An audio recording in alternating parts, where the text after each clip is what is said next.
Okay, so Bakasana. It's one of the first arm balances we tend to teach in yoga, and it can be a tricky little bugger. I have a whole flow on Bakasana and getting into Bakasana, so I definitely recommend that as a nice companion to this little breakdown that we're going to do. So first things first, we're going to come onto all fours, and I just want you to press your hands down into the ground.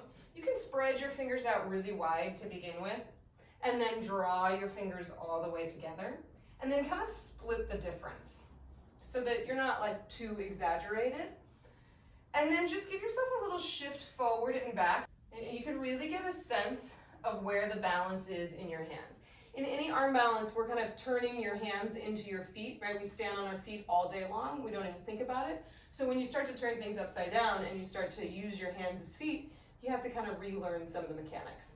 So think about Tadasana in your feet, but bring that sense of Tadasana into your hands, right? So are you rolling the weight out? Are you pressing it in? Can you shift until all four corners of your hands are nice and rooted on the ground? And then press especially that meaty spot between your thumb and forefinger down into the ground. Tuck your toes and lift your hips up and back behind you, coming into your first downward facing dog. So as you're in this downward facing dog, just pay attention to your palms. Make sure that they're rooted. Firm your arms in so that they're nice and active. So just start to pedal out the feet. Do anything that helps you kind of open things up a little bit. In all arm balances, you do need strength and stability, but you also need a little bit of flexibility too. So we start to open up the backs of the legs. And then inhale, glide it forward into that plank pose. So we start to activate through the core muscles, right? Your core, your abdominal strength is key to any arm balance. And then exhale, press it back to your dog. And then inhale, glide it forward. Exhale, press it back. And then this time, inhale, glide it forward. Go ahead and lower your knees down to the ground. Zipper your belly button up towards your spine. And we're going to break down what happens in your upper body in arm balances, right? You're going to start to use the backs of these arms as a shelf for your knees. So as you shift yourself forward, shoulders go past the wrists, bend the elbows back. It's just chaturanga, right? But really pay attention to the backs of your arms. Press up and shift back. And then inhale, shift it forward. Exhale, shoulders draw down the back, elbows really hug in. Inhale, press up. And then exhale, shift it back, give yourself a little breather. And then again, inhale, shift forward. Have a lot of curiosity about this upper body. So notice if your shoulders are shrugging, draw them down away from you. Notice as you bend the elbows, do they move out to the side? Can you hug them in? That's key in Bakasana. So you shift forward, shoulders down the back, hug the elbows in, press those elbow tips straight back as you bend the elbows, chaturanga. Inhale, press, and then lift yourself back up to your downward facing dog. So that's part one. Part two is going to be tacking the knees on the backs of those triceps. So we're going to do a little drill here just to get used to things. Lift through your low belly, lift up high on your tiptoes, and just bend your knees as if you were moving them towards your elbows.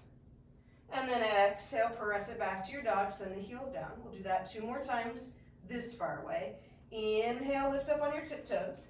Exhale, hug your belly button towards your spine, bend your knees like you were trying to touch the backs of those elbows. And then exhale, press it back and down. And one more time in that full down dog. Inhale, lift up high on your tiptoes. Exhale, draw the knees to the backs of the arms. Inhale, press up. Exhale, lower the feet. And then you're going to walk your feet in a little bit closer to your arms. And we're going to repeat. So bring your heels down to the floor. Feel that lengthening through the backs of your legs. Inhale, lift up high on your tiptoes. Exhale, start to draw your knees towards the backs of the arms. Notice that they're not bending out, they're hugging in, so all that good work you did in chaturanga applies here. Exhale, release. Inhale, lift up high on your tiptoes. Exhale, bend your knees towards your elbows so your shoulders are drawing down the back. You're hugging the arms in. And then exhale, lift and press it back. And then one more time, inhale, lift up high on your tippy toes. Exhale, bring the knees forward. Inhale, lift up high. press it back, then you're gonna walk your feet even closer. So if your knees need to be bent a little bit here, that's fine with me. I'm not worried about that, right? If your hamstrings are a little on the tighter side, bend your knees, but keep your hands rooted where they are. Inhale, lift up high on your tiptoes. Exhale, tack the knees on the backs of the arms. Maybe they make contact here. Inhale, lift up. And then exhale, send the heels down. And again, inhale, lift up high on those tiptoes. Exhale, shift your gaze forward, tack the knees on the backs of the arms. You're just making a little contact. Inhale, lift up. Exhale, send the heels down. Last time, inhale, lift up high on those tiptoes, even if your knees are super bent here. And then exhale, bend the knees and touch the backs of your arms. Lift the chest. This time, pause. Draw the shoulders down the back. Hug the arms in. Press down through the palms. And can you shift the weight forward a little bit? And then exhale, lift it back up. And then one more time, just like that. Inhale, lift up high on the tippy toes. Exhale, tack the knees on the backs of your triceps. Draw the shoulder blades down. And then you just shift the weight forward a little bit. You might start to feel the knees press on the backs of the arms a little bit. And then exhale, press it back. And lower your knees all the way down to the ground. Untuck your toes, shift your hips back, sit back on your tops of your feet, and you're just gonna give your wrists a little stretch in the opposite direction. So you can hold the tops of your hands and just give it a little fold. Right? You've been flexing the wrists for a long time, so now let's go ahead and extend them before we start to balance on the hands. And then release. And then take the left hand around the right arm, give it a little stretch.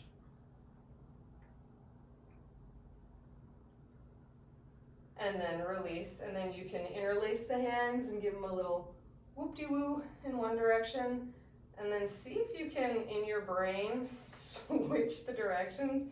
It feels a little weird, but it's a good little exercise for mental elasticity. Right? Okay, so now that your wrists are all ready, your arms are all ready, you're ready to turn your hands into feet. So it doesn't need to be a lot of fear associated with this. Sometimes we can build up arm balances in our minds as something bigger than what they are. So all we're gonna do is work the mechanics that we just did and get upside down a little bit.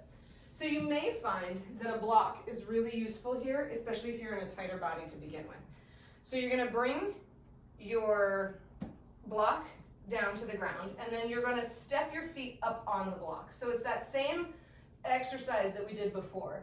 Plant your hands down flat, bend your knees, and tack the knees on the backs of your triceps.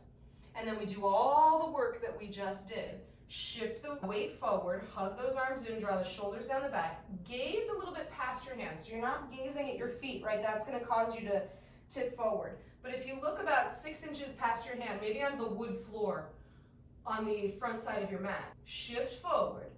And then maybe you pick up one foot off the block, and then set it down and pick the other foot off the block. And then set it down, and then maybe you shift back and give yourself a little breather. So if you can feel how much you're lifting through that low belly to support you here. And then you just give it another shot. Hands plant flat, pick up your hips, tack the knees on the backs of your triceps, shift yourself forward. And then maybe you pick up one foot, and then maybe you pick up the other. And then set them down and shift your hips back. So you keep working those actions until you find that fulcrum point in your own body. We're all different, so take your time, there's no rush. There is another way to get into Bakasana if you don't want to tack the knees on the backs of your triceps. So you're gonna come up off the block, turn your toes out, your heels in, and sit yourself down into Malasana, the squat. So as you can see, my knees are on the outside of my arms, and I'm pressing my arms into my legs right back into the arms, so they're really engaged here. And then you're gonna press the hands down to the floor just like you did. Shift yourself forward. You can start to draw your feet together a little bit. And again, press the arms into the outside of the legs into the outside of the arms, and you repeat that action. Shift forward. Maybe one foot lifts, maybe 2 feet lift. And then set yourself back down. And that's it. That's Bakasana. So don't be afraid to be a little playful with it. Take deep, steady breaths. You're gonna be fine. And I'll see you next week for another tutorial. Have a great one, you guys.